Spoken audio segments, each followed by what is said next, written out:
Typically, Sundays are a day of reflection for me. And given that I was able to participate in the Brilliance and Excellence Anti Violence March to basically support our Black youth in Chicago and to advocate against violence in the city, participated in this march where I think it was over 1,000 of us marched from 39th and King Drive by Mariano's down King Drive to 47 and King Drive, from 47 down to 47 in Cottage Grove, 47 in Cottage Grove, down to 39th in Cottage Grove to Mandrake Park.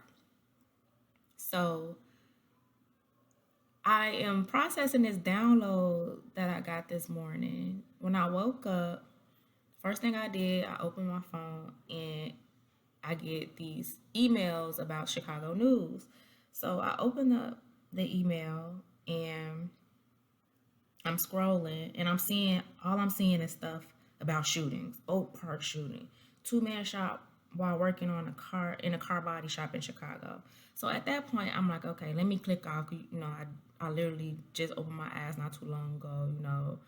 Sent up gratitude and thanks for just being able to open my eyes and breathe. Um, and something tells me to keep going, and I keep going, and I read this headline: Man dies in fatal crash Friday night while driving gunshot victim to hospital, police say. So I keep reading. I don't know why, but I keep reading. It says a 33-year-old man was pronounced dead Friday night after he crashed into a vehicle and struck a pole in a Bronzeville neighborhood, trying to take a gunshot victim to the University of Chicago. And I'm like, right there, I'm like, no way. Whole time when we were doing our march Saturday morning yesterday, and we got to the corner of 47 and King Drive, I noticed this debris right at the corner, and it was like a car crash happened. They didn't clean it up. So when I read that little bit, I'm like, no way. I keep reading. It says around 9:45 p.m., another 33-year-old man was on a sidewalk in the 4000 block of South Prairie Avenue when gunfire erupted and he was struck. A man attempted to drive the victim to a hospital in Hyde Park when he struck a vehicle and then a pole in the 4700 block of King Drive.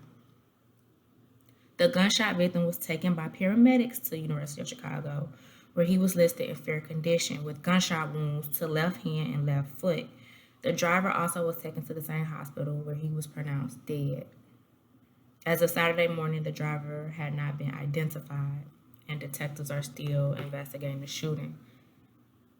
So, knowing that we were marching for anti-violence and that the very place that we crossed, because I was in a group of people that crossed over on that side, so because we have to split because there were so many of us walking down 47th Street, and I passed that and I felt away, but I didn't know that this had happened. Y'all, we marching for anti-violence, and here it is, a man lost his life at that corner. You can still see pieces of the car, like the car door, the mirrors.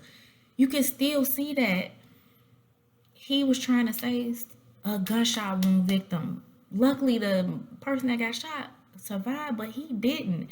I don't know the logistics of the situation. It doesn't even matter. What matters is a man lost his life. They have not yet properly cleaned that area.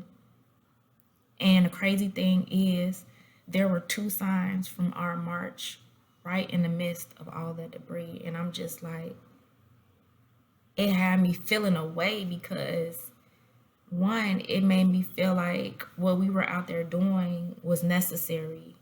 I feel like we were seen, we were heard, all type of support, people honking their horns. And just to come together and show unity, it was organized by the nonprofit organization Brilliance and Excellence. You had Champs Male Mentoring, Obama Foundation, Nation of Islam, Black Israelite Group, I forget their name, but it was just so many other community-based organizations and community members children, young men, like people from all ages and walks of life just out there unifying to advocate for nonviolence. And the fact that we walked past that and that had just happened not even 24 hours prior to our march, it made me feel like, okay, did they not clean this up for a reason? Because the signs were right there, and I could be making this up in my head, but I don't know. It was very powerful, and it sucks that they don't even know who that person was that lost their life. But my condolences to his family, and God bless his soul. Like, but we still in it to fight to make our streets safe for the summer, especially in Chicago, because when it get hot outside, violence increases.